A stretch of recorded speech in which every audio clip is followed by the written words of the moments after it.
Guys, does it hit? What? What? The hook doesn't hit. Can you guys see this? Look at this, look at this, look at this, look at this. So he goes on the right, he is, and then now he goes for the hook and boop. And do you guys see what Blitzcrank did here with the lantern?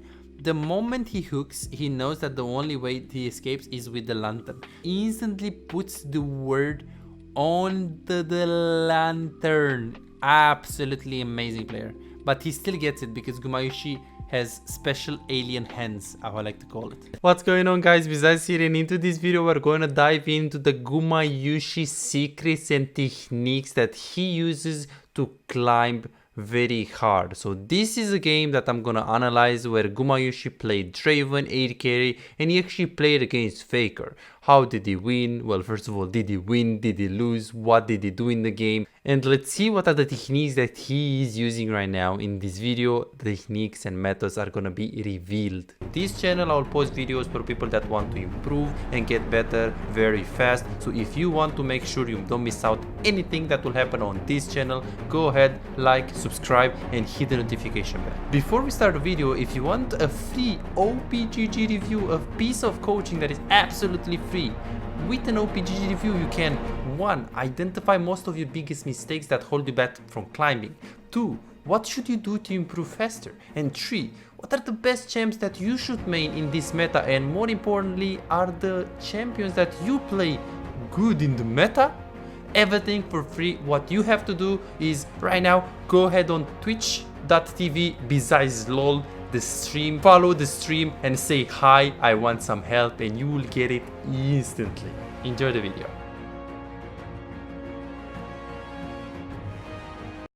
Remember that right here, for example, he puts the word right before he crushes, so he doesn't really get ganked as he's crushing it.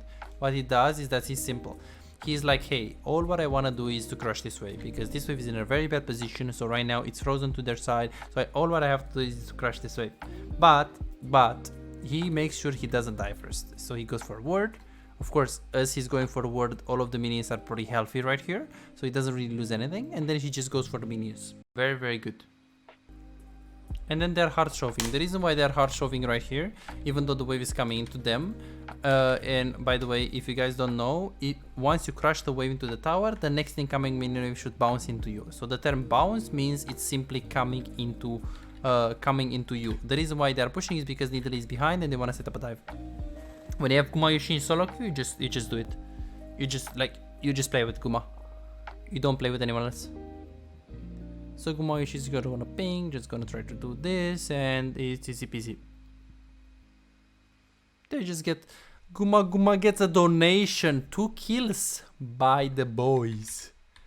And then he's gonna get a plate, and then he's gonna recall. Notice what he did right now. So he did not grid for the plates. The moment when he actually killed them, now he knows that Varus is in 10 seconds cooldown, and after the 10 seconds he's gonna have movement speed to come back in the lane phase. So what he does, he simply gets the 2 plates, and then he's gonna recall. He did, like, the reason why he did not stay for more is because Varus already Varus just respawned 5 seconds ago, so he's on his way.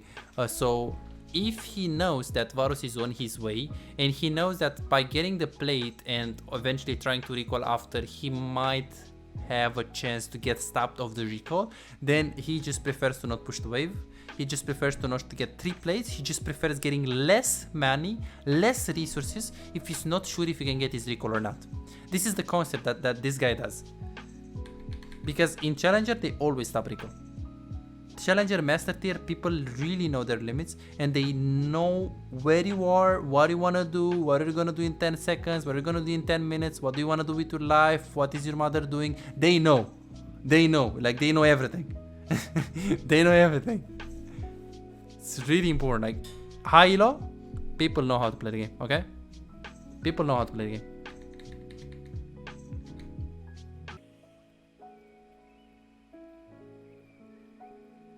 Ooh, another dodge. Aka Guma. Let's see. Another dodge Aka Guma. Let's see.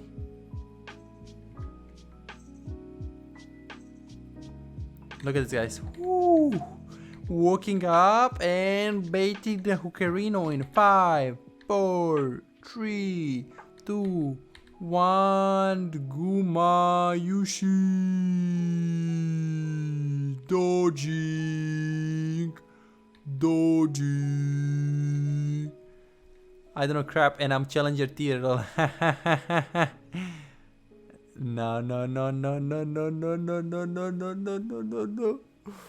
Kuma, what is he doing, man? What is he doing? Why is he doing, man? So the trash is gonna go for the hook, and then Guma immediately uses the flay, and then flay ult here immediately, so he can get the extra damage. Beautiful. He also gets every single X that he can get. The poor trash dies, but since the Varus is gonna lose the wave and the tower, this trade is worth. Hashtag worth. Hashtag worth. And then now Blitzcrank is almost gonna get dove. The reason why the Gumayusi is so confident is because he knows that even if the jungle comes here, he's still gonna win. Poor Faker will try to win this game, but poor Faker is playing against Guma. So when you're playing against Guma, it's gonna be very hard to win. Guys, if you made it till this video, make sure you comment in the chat Guma. Okay, now what does Guma do? So usually Veigar is very good into Draven. So on a theoretical level, Veigar into Jax, Veigar into Tristana, Thresh, and Nidalee is very, very good. Against Veigar, exactly. Nice Betsa. Guma. Nice, Jan. Okay, so guys. So what's happening right here basically is that Jax is gonna go bot, right? And he's gonna go push. And the reason why the reason why Draven goes top is very simple. Why does the Draven go top? Very simple. Draven goes top because Jax goes bot lane. He's supposed to go bot lane since he has TP, and they want to play for top tower. And since Draven wants to play top lane for top tower, Thresh also should move, and also Nidalee should move. The reason why Draven is playing top lane is because Jax is 0-3, so he's loose condition, how I like to call it, and Draven wants to get all of the money of the packet. So what he does is that he sees that the bot wave is super pushed, and he's like, hey Jax, I'm gonna go on top lane, I'm gonna get your farm, I'm sorry brother, I'm gonna ping you to go bot, but you should be humble because I'm carrying you. And he just goes top. This is why Gumayusi goes top. First of all is because he wants to put all of the money on him, and he knows that if he goes mid lane, Tristana is gonna get all of the farm. If he goes bot lane, it's like super like far, so he just goes top lane and he splits the map in two, because everyone is gonna try to gank him. But Jax is loose condition here, so he just puts the Jax 1v2 against the enemy bot lane basically. She's really good. It's really good. Yeah, Gumayusi is tilted, guys. Did you guys see that? So Tristana died 1v1 and Gumayusi is pinging. Like, bro, don't die to Faker. He's gonna carry the game. I wanna carry the game, bro. Like, he's emotionally involved in the game. This is Guma. Like this Renekton is literally the only way they can carry the game, the enemy team. But Renekton needs items. If Renekton doesn't get items, then he's doomed. So this is the reason why Gumayusi is going top, because he knows that he wants to play around the Renekton. But right now, unfortunately, the Nidalee did not play around him, which can happen in solo queue. So he tried to do something right here, but unfortunately it wasn't really enough. He dodges the hook, takes the land and tries to flash, but then he's just dead. So now he obviously looks at the Nidalee instantly, because he's thinking, what the fuck are you doing, Nidalee? Just play around me, brother. Why are you playing around Tristana? Which is true in Challenger, but of course Nidalee had the thought process of playing with Tristana, which, you know, you can't really change.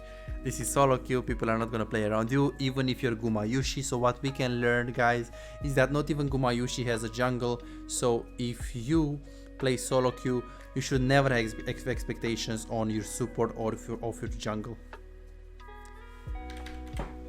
Guma goes mid lane right now. The reason why he goes mid lane is because Jax is going top lane to catch the wave. Tristana is already top lane, so he just goes to mid lane. Super simple. Super simple. Super simple. It's like very simple. The only problem is that he's gonna concur with Veigar, and Veigar is like really strong. Very smart by Faker right here. Did you guys see that? So Faker could, at any given time, Faker can E. Faker can E. Why doesn't Faker do it? Chat. Betsa. John. Why doesn't right now Veigar use his cage? Why doesn't he do it? Why doesn't he do it instantly? So if you're Veigar now, use it instantly. Why don't you use it? Cage. Cage.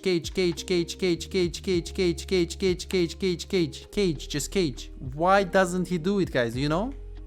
Fed Raven get tower through. He got bot tower. Okay. So why does Guma? Because it would waste of time and they can just dive him after. Exactly. So now Gumayusi doesn't know, like, he wants to get a tower. If Veigar is gonna use the cage on him, he's maximum gonna chunk him, but I don't think Veigar can 100-0 him right now with these items. Maybe after 2 items, maybe after an item and a half, and I don't think Veigar has, like, I think he also has Everfrost because he plays mid Veigar against Tristana and Nidalee and Jax, so 3 champions that go in, so he's just gonna go, Everfrost. So now he knows that he can't kill Guma. He knows that he can't kill Guma and he can't kill Thresh. So if he's gonna use his cage like this, after Gumayusi is just gonna either tank it, cleanse it and dive him, or just get the tower. Also, the fact that he doesn't use it makes Gumayusi scary, because Gumayusi doesn't know where is the enemy jungle. And if you don't know where is the enemy jungle and Veigar has cage, you're super scared, you're super paranoid. So correct answer, Betsa. Like, this is why Faker does not use E. Bronze player, they would use E. Silver player, they will use E. Platinum, they use E. Diamond, they will use E. Even I think some master tier players would be bad and they will use E. And now Guma just goes top because he just wants to play around top lane. He pings Nidalee to play with them and then he just wants to take top lane. He knows that he can't force mid yet. He needs to force the side lane so he can actually have Jax pushing on bot, Tristana pushing on top, and they can force mid lane.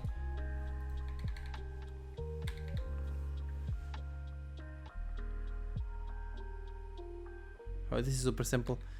Like, Gumayusi is absolutely demolishing. This is the word. Demolishing them. This is over.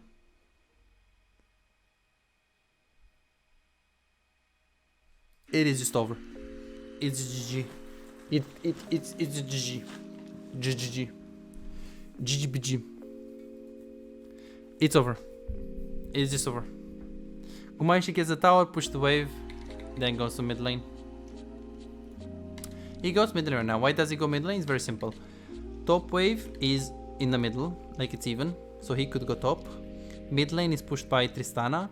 Bot lane is too pushed. The reason why he doesn't go top is because he has 3 items right now and he just wants to fight. He does not want to give the enemy team any chance to win. The Veigar is gonna scale, so all what he wants to do is going mid lane and fight. It is that simple. Okay, I've been thinking and I have Victor and Tristana my champion, but it's a good champ to be as the 3rd champion for the pool. Veigar maybe? You can play anything 3rd. If you have those 2, you can play anything that you enjoy 3rd. Absolutely anything, Tempus. Anything. Anything that you like and you're good with, I think it's fine. I think it's okay. Like, and absolutely anything.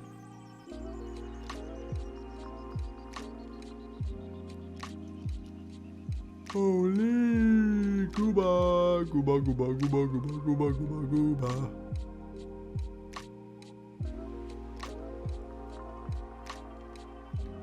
It's also very smart the way Guma plays here. So guys, can you see this?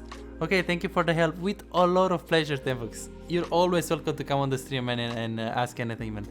So here, the way, the second, the minute, the second, the hour, whatever you want, the second that he gets stunned here, he does not use cleanse instantly because he knows that he's not gonna die. Can you guys see this? So another player will panic and freak out. No, he knows his limits. He knows his limits. He has the lantern. He's taking the lantern in, sees the hook, taking the lantern in, goes here right there recently, and then it still has cleanse, but he just doesn't use it yet. He misses the Edo, but he dodges everything. Everything. Is this Gumayusi? Holy man. And then of course, Gumayusi does Gumayusi things. Dodging, dodging, dodging. Dodging, dodging, dodging, dodging. Oh my god, so close actually. So close actually. Let's see how he plays this. So he gets the red buff. He's trying to hit the words to actually keep the X's alive. He hits over the wall right there. Beautiful by Guma. Using W, trying to kite, trying to actually pick the X's up. He does not pick up this X because obviously it's too far. And then slowly but surely, he just backs off, and he just dies. This is why I don't think, like, personally, I would not buy the rapid fire cannon. Because if you buy rapid fire cannon, yes, you're safe against Veigar, but then Bloodthirster is gonna help you a lot more against Renekton and the Lee Sin. The thing is, he knows that he's win condition, he knows that he needs range, he knows that he's gonna walk up and he has the lantern, he knows that he wants to play forward, he knows that he's Gumayusi, so he just went for the rapid fire cannon. But in general, I think most of the Draven players that have a normal playstyle and then don't have like Gumayusi mechanics, alien mechanics, I think they should go Bloodthirster this game. I think they should go Bloodthirster this game and they play from there. Oh my god, Guma. Faker kills Guma. Holy, no way. No way. He gets hooked for the first time in the game. Holy. But what was that hook? Guys, does it hit? What? What? The hook doesn't hit. Can you guys see this? Look at this. Chat. Look at this. So he goes on the right, move on the left, move on the right, move on the left, and then on the right. He is, and then now he goes for the hook and boop. Oh my god, comment in, just comment in the chat, guys, if it hits. Oh my god. This big motherfucker. And do you guys see what Blitzcrank did here with the lantern? The moment he hooks, he knows that the only way he escapes is with the lantern. So he instantly puts the word on the lantern. Absolutely amazing player. But he still gets it because Gumayusi has special alien hands, how I like to call it. For those of you who are struggling winning and climbing in solo queue but are serious about getting better, I also do coaching for players that want to improve and get their gameplay to the next level. Coaching can't make you better if you just play normals and ARAMs and don't like playing ranked, or you don't care about improving, you just play for fun, or let's say you just play the game for like 3 hours, maybe 4 hours per week, and that's about it. Coaching doesn't help you. Coaching can help you if you feel hard stuck, if you struggle carrying games, if you want to stop wasting time auto-piloting and not learning anything, if you run into a circle for a long time, if you want to find out the mistakes that hold you back, or simply maybe you have problems with the wave management, maybe you feel lost throughout the mid game, maybe you struggle with the decision making, macro, and you just want to learn how to do it properly from a professional coach. Or let's say you have difficulties checking the enemy jungle and you die a lot to ganks, or simply maybe you just want to learn how to carry 1 versus 9 so you can actually climb and stop really wasting time. So what are you waiting for? Go ahead and book your own coaching now and start improving instantly. I'll see you in the session.